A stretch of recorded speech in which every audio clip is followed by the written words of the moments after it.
Assalamualaikum everyone, welcome back to new video. Shafin Ahmed. I'm very excited today as আমার নতুন বইটা has been published and আপনাদের জন্য advance ইংরেজি বইটা আমি নিয়ে এসেছি। সো আপনারা যারা অ্যাডভান্স ইংরেজি শিখতে চাচ্ছেন, স্পেশালি আইএলটিএস পরীক্ষা দিবেন বা কোনো অফিসে জব করেন, বিজনেসের জন্য আপনারা অনেক চমৎকার করে সেন্টেন্সগুলো মেক করতে পারেন না, অথবা চমৎকার করে ইংরেজি বলতে পারেন না। অ্যাডভান্স সেন্টেন্সগুলো কি হবে, অ্যাডভান্স স্ট্রাকচার কি হবে, অ্যাডভান্স গ্রামার কি হবে, সেটা একটা অ্যাডভান্স ইংরেজির বই। এখান থেকে আপনি অনেক অ্যাডভান্স গ্রামার অ্যান্ড স্ট্রাকচার শিখতে পারবেন। সো এর উপরে আপনারা 100টা ক্লাস পাচ্ছেন ইউটিউবে একদম ফ্রি, যেটা সপ্তাহে 3 দিন আমি পোস্ট করব, রবি, মঙ্গল, বৃহস্পতি সন্ধ্যে 6টায়। এইভাবে আপনি 9 মাস 100 ক্লাস ইউটিউবে ফ্রি করতে পাচ্ছেন। এই 9 মাসের মধ্যে আপনি আপনার অ্যাপ থেকে 100 ক্লাস আপনি কিনেও করতে পাচ্ছেন। সো সবাইকে আমি রিকোয়েস্ট করব, order this book right now, যাতে আপনি আপনার ইংরেজি লেভেলকে অনেক অ্যাডভান্সে নিয়ে যেতে পারেন। আপনি যেন অ্যাডভান্স পেপার পড়ে, ইংরেজি ছবি দেখে বা কোনো ফরেন কান্ট্রিতে গিয়ে, বা যারা খুব অ্যাডভান্স ইংরেজি বলে, লেখে এবং অ্যাডভান্স রিডিং, লিসেনিংয়ে আপনি যেন উপকৃত হন। So I am requesting every single person right in the country, my subscribers, my followers and everybody to order this book right now. আপনি বিকাশ নাম্বারে কল করে আপনি এখনই বইটা নিতে পাচ্ছেন। সো সবাইকে রিকোয়েস্ট করব, আপনারা 500 টাকা পে করে একটা অ্যাডভান্স কোর্স করতে পাচ্ছেন, যেখানে আপনি 10,000 টাকা অথবা 12,000 টাকা খরচ করে একটা কোচিংয়ে গিয়ে আপনাকে পড়তে হয়। 3 মাসে আরও 10,000 টাকা, 9,000 টাকা, 5,000 টাকা গাড়ি ভাড়া খরচ, টোটাল 20,000 টাকার কোর্স আপনি 500 টাকায় মাত্র 100 ভিডিও ইউটিউবে এবং আরো 100 ভিডিও অ্যাপসের মাধ্যমে আপনি চমৎকারভাবে এই কোর্সটা করতে পারছেন। So I request everyone two order this book right now. আজকে আমরা পেজ নাম্বার 3 থেকে লেসন নাম্বার 3 করব। আসেন পুরো লেসনটা করি। আজকে লেসনে আমি আপনাদের যেটা শেখাবো ওইটা হলো difference between problem, trouble and issue. আমরা অনেকে কনফিউজড হয়ে যাই যে আমি কোথায় ট্রাবল বলবো স্যার, কোথায় প্রবলেম বলবো, কোথায় ইস্যু বলবো। সো এই ইস্যুটা নিয়ে অনেক শিশুরা পর্যন্ত টেনশনে আছে। সো এই ব্যাপারটা আমি আজকে ক্লিয়ার করবো। So let's get started today. So আজকে ফার্স্ট আপনি প্রবলেম কোথায় বলবেন সেটা নিয়ে কাজ করি। Problem means solution. আপনি প্রবলেম ওয়ার্ডটা এমন একটা জায়গায় বলবেন, এমন একটা সেন্টেন্সে ব্যবহার করবেন যেটার কোনো সলিউশন আছে। ক্লিয়ার? বুঝতে পারছেন না? তাহলে কিছু এক্সাম্পল দিই, আপনি অবশ্যই ক্লিয়ার হয়ে যাবেন। First example, I have a problem with my car. মনে করেন আপনার গাড়ির মধ্যে প্রবলেম আছে, তাহলে এটা কিন্তু একটা সলিউশন আছে। তাহলে প্রবলেম আপনি এমন জায়গায় ইউজ করবেন যেটা সলিউশন করা যায়। তাহলে I have a problem with my car. তাহলে I have a problem with my car, তাহলে মানে কি আপনি গাড়িটা ঠিক করে এটা সলিউশন করতে পারবেন, রাইট? সো এখানে I have a issue with my car হবে না, I have a trouble with my car হবে না।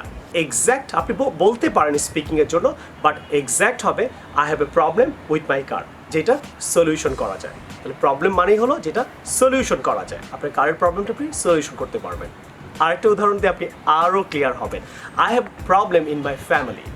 দেখেন এখানে I have issue in my family, I have trouble in my family বলবেন না। তাহলে আপনার ফ্যামিলির কোনো প্রবলেম আছে যেটা আপনি সলিউশন করতে পারবেন। কোনো বাসায় কোনো মানি প্রবলেম হতে পারে, বা কারোর মধ্যে ঝগড়া হতে পারে, কোনো ইলেকট্রিসিটি প্রবলেম থাকতে পারে, ইট হ্যাজ সলিউশন। আরেকটা এক্সাম্পল দিয়ে আপনি আরও ক্লিয়ার হবেন। She has problem with her job. She has problem with her job, তার জবের মধ্যে একটা প্রবলেম আছে। তাহলে শি হ্যাজ ইস্যু না বলে, শি হ্যাজ ট্রাবল না বলে, she has problem with her job. Is that clear? So এখন আপনারা ক্লিয়ার হলেন যে প্রবলেম ওয়ার্ডটা আপনি কোথায় ইউজ করবেন। এখন আমরা শিখবো যে আপনি ট্রাভেল ওয়ার্ডটা কোথায় ইউজ করবেন। ট্রাভেল ওয়ার্ডটা ইউজ করার জন্য এখানেও আপনাকে একটা নিয়ম মনে রাখতে হবে। সো ফার্স্ট নিয়ম হলো, নেগেটিভ ফিলিংস যখন আপনার মধ্যে হবে, ওয়েন ব্যাড থিংস হ্যাপেন, যখন কোনো নেগেটিভ থিংস, কোনো ফিলিংস আপনার মধ্যে ক্রিয়েট হবে কোনো কারণে, তখন আপনি ট্রাভেল বলবেন। Clear now, right? So let me give you some example. You'll be clear about it. Number 1, I was late in my exam because I was in trouble. তার মানে নিশ্চয়ই এখানে কোনো ট্রাভেলের কারণে, কোনো নেগেটিভ একটা ফিলিংসের কারণে সে লেট হয়ে গেছিলো। তার মানে জ্যামে ছিল, একটা নেগেটিভ ফিলিংস, অথবা কোনো কারণ, অথবা বাসায় ছিল, অথবা বাসায় ঝগড়া হয়েছিল, অথবা কোনো ফ্রেন্ডের সাথে কোনো কথা কাটাকাটির কারণে সে লেট হয়ে গিয়েছিল। সো একটা নেগেটিভ ফিলিংস যখন তৈরি হবে, I was late for my exam, I was in trouble, আমি ট্রাবলে ছিলাম। আই ওয়াজ ইন প্রবলেম হবে না, আই ওয়াজ ইন ইস্যু হবে না। তাইলে যখনই নেগেটিভ ফিলিংস আপনার মধ্যে কোনো কারণে তৈরি হবে, তখনই আপনি বলবেন ট্রাবল। ক্লিয়ার? আমি আরেকটা এক্সাম্পল দিই, আপনি আরও ক্লিয়ার হবেন। আফটার হার ফাদার ডেথ, তার বাবা মারা যাওয়ার পরে, she was in trouble. Listen she was in problem না, তাহলে একটা নেগেটিভ ফিলিংস, এখানে একটা নেগেটিভ ফিলিংস ছিল। সো নেগেটিভ ফিলিংস যখনই হবে তখন বলবেন trouble. After her father's death she was in trouble, she was in problem না, শি ওয়াজ ইন ইস্যু না। সো ট্রাবল ইউজ করবেন। Number 3, I am in trouble with my business because of corona virus. তাহলে এই corona ভাইরাসের কারণে একটা negative feelings আপনার মধ্যে তৈরি হয়েছে, যার ফলে আপনি you are in trouble. Clear? So এখানে কিন্তু ইন প্রবলেম বলা যাবে না, তাহলে আই এম ইন প্রবলেম না, আই এম ইন ইস্যু না, I am in trouble with my business because of corona virus. Is that clear?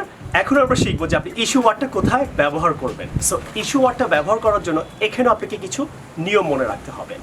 First নিয়ম হলো, কোনো ডিসঅ্যাগ্রিমেন্ট যদি আপনি কারোর সাথে করতে চান তখন আপনি এটাকে ইস্যু বলবেন, অথবা ডিফিকাল্ট কোনো সিচুয়েশন যদি আপনি ফেস করেন তখন আপনি ইস্যু বলতে পারেন, অথবা কোনো ডিবেটেবল যদি কোনো সিচুয়েশন ঘটে যায়, বিষয় হয়, তাহলে আপনি ইস্যু ওয়ার্ডটা ইউজ করবেন।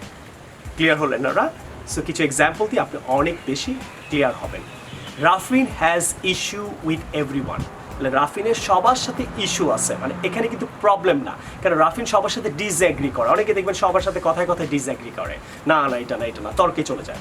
তাহলে এই ধরনের সিচুয়েশনকে আপনি ইস্যু বলবেন। রাফিন হ্যাজ প্রবলেম না, ডিসঅ্যাগ্রিমেন্ট ধরনের সিচুয়েশন হলে ইস্যু বলবেন। তাহলে রাফিন হ্যাজ ট্রাবল না, রাফিন হ্যাজ প্রবলেম না, রাফিন হ্যাজ ইস্যু উইথ এভরিওয়ান, তার মানে এখানে ডিসঅ্যাগ্রিমেন্ট বুঝাবো।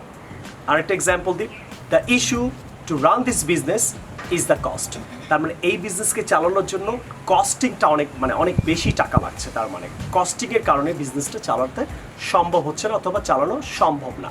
তাহলে এখানে কেন ইস্যু বললাম? কারণ এখানে ডিফিকাল্টি বোঝাচ্ছে, মানে এই বিজনেস চালাতে গেলে এতটা টাকা আমাদের কাছে নাই। তো এরকম ডিফিকাল্টিও যদি কোনো সিচুয়েশন ফেস হয় বা সিচুয়েশন হয়, সেখানে আপনি ইস্যু ইউজ করবেন। আমি লাইক আই সেড বিফোর, আমি উপরেই আগে বলেছি। তাহলে the issue to run this business is the cost, এখানে ডিফিকাল্টি বোঝাচ্ছে অথবা ডিফিকাল্ট সিচুয়েশন বোঝাচ্ছে। এখন আপনি ডিবেটেবল সিচুয়েশন হলেও আপনি ইস্যু ইউজ করবেন। There are political issues in our university, there are political issues in our university, তার মানে কি ডিবেটেবল একটা ব্যাপার হয়ে গেছে। সো এখানে একটা ডিবেটেবল ব্যাপার হয়ে যাচ্ছে। সো কোনো জায়গায় যদি ডিবেটেবল ব্যাপার হয় সেখানে আপনি ইস্যু ইউজ করবেন। Don't try to say there are some political problems, there are some political troubles, use issue, কারণ এটা ডিবেটেবল। যদি ডিবেটেবল আপনি কোনো সিচুয়েশন ফেস করেন। So dear friends and students, I hope আপনারা ক্লিয়ার কোথায় প্রবলেম বলবেন, কোথায় ইস্যু বলবেন, কোথায় ট্রাভেল বলবেন। আশা করি আমার অ্যাডভান্স বইটা আপনাদের অনেক বেশি ভালো লাগছে। Order this book right now. অনেকে জিজ্ঞেস করে, স্যার এত ভিডিও প্রাইভেট করা কেন? ভাই, এই বইয়ের উপরে প্রাইভেট করা ছিল।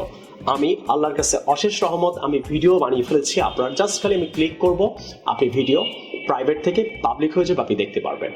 আপনি অনলি 500 টাকা পে করে বইটা এখনই নিয়ে নেন। আপনি অনেক টাকা পয়সা খরচ করে দেখা গেল অনেক জায়গায় ইংরেজি শিখছেন, হয়তো শিখতে পারছেন না, বুঝতে পারছেন না। যেহেতু আপনারা আবার ক্লাস করে ফেলেছেন, একদম কিপটামি করবেন না।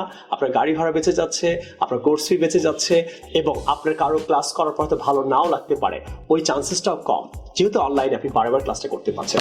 আর পিকচার ডিকশনারিটা এটা আপনারা 2600 টাকা পড়বে, ফটোকপি চার্জ। একটা পেজ আমাদের 7 থেকে 10 টাকা করে, এখানে অনেক পেজ আছে, আপনি ফটোকপি করে পুরো 2600 টাকা দিয়ে আপনি বইটা নিতে পারেন। এর উপরে আমাদের ভিডিও আছে, ভিডিওটা দেখলে আপনার মনে হবে 2600 টাকা দিয়ে আপনার বইটা নেওয়া উচিত। যেহেতু এটা কালার অনেক এক্সপেন্সিভ, সাদা কালোতে ফটোকপি করা যায় না, কালার আপনারা জানেন, আমরা কালার মেশিনে করতে হয়।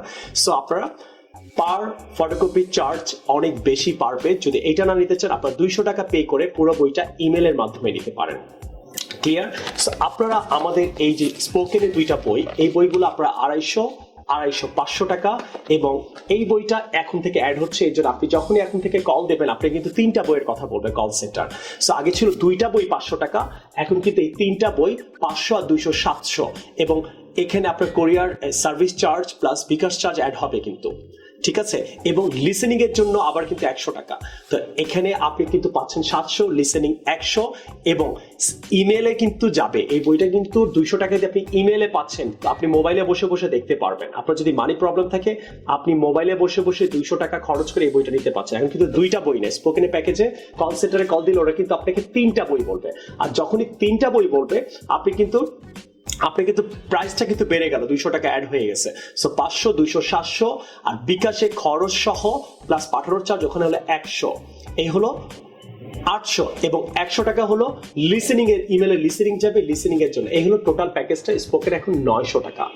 এখন আপনি যদি কোনো কারণে আপনি যদি মনে করেন আগে ছিল 500 এখন কেন 900, কারণ এই বইটা অ্যাড হয়েছে, এখন কিন্তু 3টা বই। সো আমি সবাইকে রিকোয়েস্ট করবো স্পোকেনে যারাই এখন বই অর্ডার করবেন এই 3টা বই নিয়ে নেওয়ার জন্য। আপনি যদি টাকা পয়সার প্রবলেম না থাকে আপনি এটা পুরো এইটা কপি বই আমরা বিক্রি করছি, পুরো কপি করে আপনাকে এটা দিয়ে দেওয়া হচ্ছে, এটা পাচ্ছেন। আর যদি আপনার টাকা পয়সার প্রবলেম থাকে তাহলে এই বইটা আপনি 200 টাকা পে করে ইমেলে নিতে পাচ্ছেন। সেম আপনি ডিরেক্ট এইভাবে বইটা না পড়ে আপনি আপনার মোবাইলে পড়তে পাচ্ছেন। আর এই বইটা নিলে লাভটা কি, অবশ্যই অবশ্যই এই বইটা নেবেন, সেটা আমি আমার ভিডিও বানিয়েছি, ভিডিও দেখে আপনি বুঝতে পারবেন। আর যেহেতু রবি মঙ্গল বৃহস্পতি আপনি এই বইয়ের উপরে ক্লাস পাচ্ছেন, আর এখন থেকে আপনার আইএলটিএস এর যে 2টা বই নিয়েছিলেন এই 2টা বইয়ের উপরে অনেক ভিডিও বানিয়েছি, অনেক ভিডিও আছে। এবং বাকি দিনগুলা আমি আপনাদেরকে আইএলটিএস এর ভিডিও বানাবো, পিকচার ডিকশনারি ভিডিও বানাবো, শনি সোম বুধ শুক্র। তো আমি রিকোয়েস্ট করবো আপনারা যখনই বই অর্ডার করবেন পুরো 6টা বই অর্ডার করার চেষ্টা করবেন। লাইক আই অলওয়েজ সে, একদম কিপটামি করবেন না, পুরো 6টা বই আপনি পেয়ে যাচ্ছেন একদম। এবং এতে আপনার কিন্তু বারে কোরিয়ার চার্জ দিতে হবে না, বিকাশ খরচও কমে যাবে, সবকিছু মিলে কিন্তু আপনি অনেক বেনিফিটেড হবে এবং আপনি অনেক ডিসকাউন্টও পাবেন। আশা করি আজকের লেসনটা আপনাদের অনেক বেশি ভালো লাগলো। আপনারা অবশ্যই অবশ্যই অবশ্যই সাবস্ক্রাইব মাই চ্যানেল এবং কেউ আজকে কমেন্ট এন্ড লাইক না দিয়ে যাবেন না। যেহেতু আমার 3rd ক্লাস, যেহেতু আমি আপনাদেরকে অনেক চমৎকার করে আপনাদের ঘরে বসে অ্যাডভান্স ইংলিশ শেখার ব্যবস্থা করে দিয়েছি, সবাই লাইক কমেন্ট করবেন এবং নানান গ্রুপে শেয়ার করবেন। Like I always say, I want to teach people, I want to reach people. আসসালামু আলাইকুম।